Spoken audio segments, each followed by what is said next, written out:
Integrated fertiliser management का मतलब ये है कि आप मुख्तलिफ तरीक़ों से पौधे की ग़िज़ाई ज़रूरियात भी पूरी कर रहे होते हैं और साथ साथ ज़मीन की ज़रख़ेज़ी भी बहाल हो रही होती है। अभी हम आपको जिस फार्म पे विज़िट करवा रहे हैं, जिस शख्स से मुलाकात करवा रहे हैं, वो अपने फार्म पर मुख्तलिफ ज़राए से ज़मीन की ज़रख़ेज़ी बहाल कर रहे हैं और पौधों की ग़िज़ाई ज़रूरियात भी पूरी कर रहे हैं। यानी वो चारकोल प्लांट से भी कार्बन पूरा कर रहे हैं, वर्मी कंपोस्ट से पौधों की खुराक पूरी कर रहे हैं और इंटरक्रॉपिंग से मुख्तलिफ जो न्यूट्रिएंट्स रिक्वायर होते हैं पौधों को वो फ्राहम कर रहे हैं। आइए आपकी मुलाकात करवाते हैं।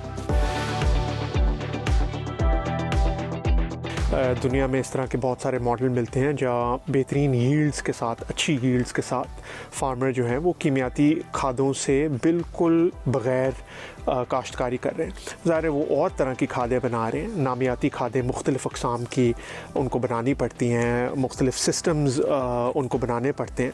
तो ये एक आसान काम नहीं है, इसमें वक्त लगता है और इसमें काफ़ी मेहनत लगती है, लेकिन ये मुमकिन बिल्कुल है। शुमाली बर-ए-सग़ीर यहाँ पर ज़मीन इतनी अच्छी कभी भी नहीं थी। आजकल के ज़माने से बरक्स ज़ाहिर है वो बेहतर थी चंद डेकेड्स पहले, लेकिन वो कभी भी बहुत बेहतरीन नहीं थी। जो दुनिया में शुमाली ममालिक हैं जिनको नॉर्दर्न ग्लोबल नॉर्थ भी कहा जाता है, मसलन यूरोप, वेस्टर्न यूरोप के बहुत सारे ममालिक, नॉर्थ अमेरिका, वहाँ पर जो उनकी ज़मीन है उसमें नामियाती मादा, उसमें सॉयल, ऑर्गेनिक मैटर और कार्बन बहुत ज़्यादा था और इसकी वजह से वहाँ पर यील्ड्स हमेशा से बड़ी अच्छी रही हैं, वहाँ काश्तकारी बड़ी बेहतरीन रही है और वहाँ का जो खाना है उसमें ग़ज़ा बहुत ठोस रही है। अब पाकिस्तान में और दीगर और ममालिक में ये मॉडर्न साइंस ने हमें बहुत सारी चीज़ें सिखाई हैं। सॉयल साइंस ने, माइक्रोबायोलॉजी में, इन चीज़ों में बहुत सारी तरक्की हुई और हमने ये सीखा है कि नामियाती मादे को बहुत बेहतर बनाया जा सकता है।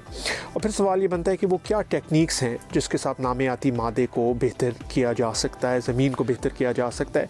और ये अम्ब्रेला टर्म रीजेनरेटिव एग्रीकल्चर इस्तेमाल की जाती है, यानी कि जो हमारा फिल वक्त काश्तकारी निज़ाम है वो डीजेनरेटिव है, वो तबाहकुन है, वो तबाह कर रहा है ज़मीन को और डीजेनरेट कर रहा है। रीजेनरेटिव एग्रीकल्चर चीज़ों को बेहतर करता है, बेहतर से बेहतर से बेहतर, और उसमें बहुत सारी टेक्निक्स हैं। जितनी ज़्यादा टेक्निक्स को इस्तेमाल किया जाए उतनी ज़मीन बेहतर होती है। ज़मीन के साथ जितनी ज़्यादा टेक्निक्स की जाएँ उतना बेहतर होता है और इन टेक्निक्स में बहुत सारी चीज़ें आ जाती हैं। एक है टिलिंग, यानी हल चलाने को, जो रोटोवेट हम करते हैं काश्तकार, इसको ख़त्म करना, क्योंकि हल चलाना ये बहुत ही बुरी चीज़ है, बहुत तबाहकुन चीज़ है, ये ज़मीन को फाड़ना। मॉडर्न ज़माने में बड़े ऐसी मशीन्स, इक्विपमेंट और टूल्स आ चुके हैं जिससे हल चलाए बग़ैर भी काश्तकारी मुमकिन है और ये बहुत ज़रूरी एक पहला कदम है।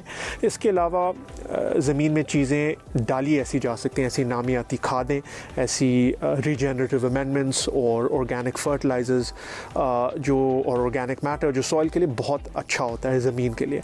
इसमें कंपोस्ट, वर्मी कंपोस्ट, कुछ बायोफर्मेंट्स और बायोस्टिमुलेंट्स, कुछ एक्सट्रैक्ट्स बनाए जा सकते हैं पत्तों से, जो कि अगर उनको स्प्रे करें आप अपनी जो भी आप क्रॉप उगा रहे हैं तो उस पर बहुत ज़बरदस्त उसका फ़ायदा होता है और उस क्रॉप की सेहत बेहतर होती है और यील्ड में इजाफ़ा होता है। इसी तरह बायोचार एक अमेंडमेंट है, उसको भी अगर हम सॉइल में डालते हैं तो वो सॉइल के लिए मुफीद साबित हो सकता है। सॉइल में पानी को एब्ज़ॉर्ब करने की कैपेसिटी बढ़ जाती है।